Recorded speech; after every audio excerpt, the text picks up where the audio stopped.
My name's Lydia Macklin-Camel, and I've been investigating how much the simulated albedo in urban areas affect temperature.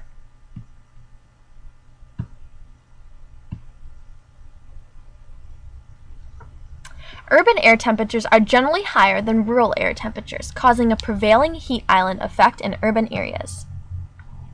Heat islands can culminate around a single building or encompass a larger region of the city, and they occur both at the surface and in the atmosphere.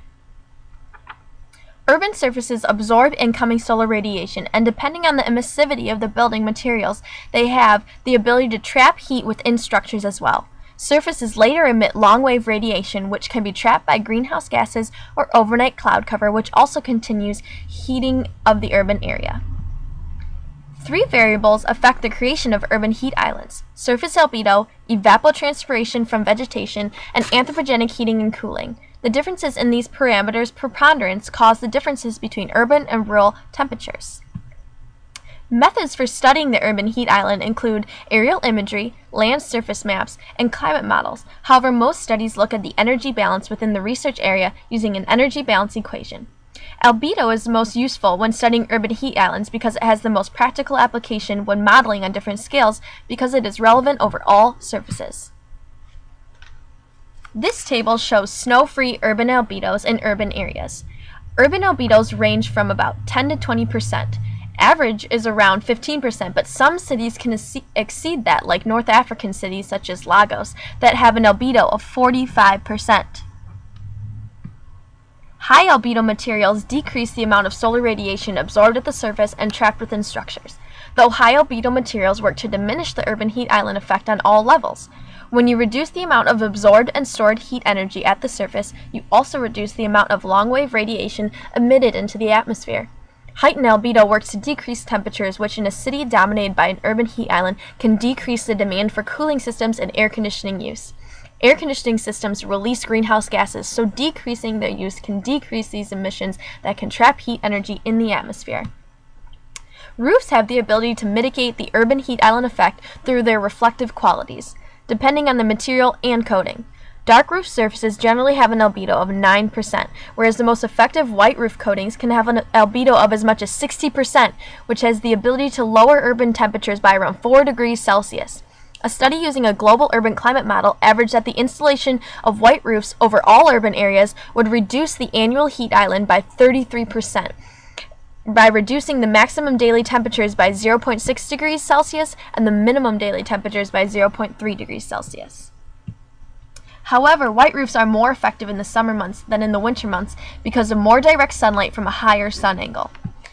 In the winter months, cloud cover decreases the amount of incoming solar radiation, while snow cover defeats white roof effectiveness because it has a higher albedo than white roofs. Fresh snow has about a 90% albedo. These sun angle characteristics apply to the geographic location of cities. Those at mid to low latitudes will benefit more from whitewashing than would a city at high latitudes because a mid to low latitude city receives more direct solar radiation year-round than do higher latitude cities.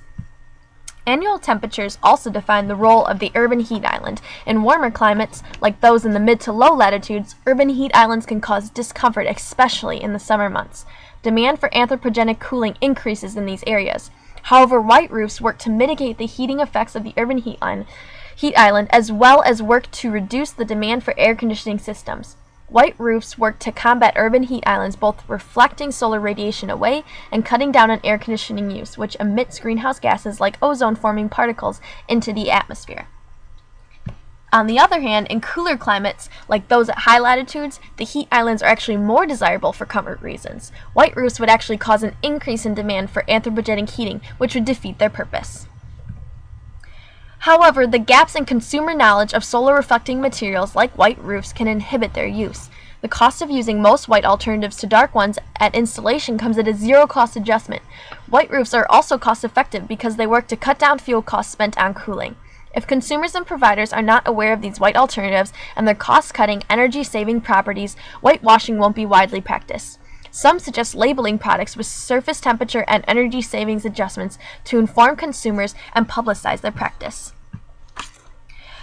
There are also some associated maintenance costs with using white materials. Because solar reflectance of a surface is affected by weathering, white surfaces would require more maintenance than dark surfaces. A dark surface's albedo actually increases as it weathers and collects dirt, whereas a white surface's albedo decreases as it weathers because it gets dirty. So maintaining the effectiveness of these white surfaces would need to be considered in the overall cost adjustment.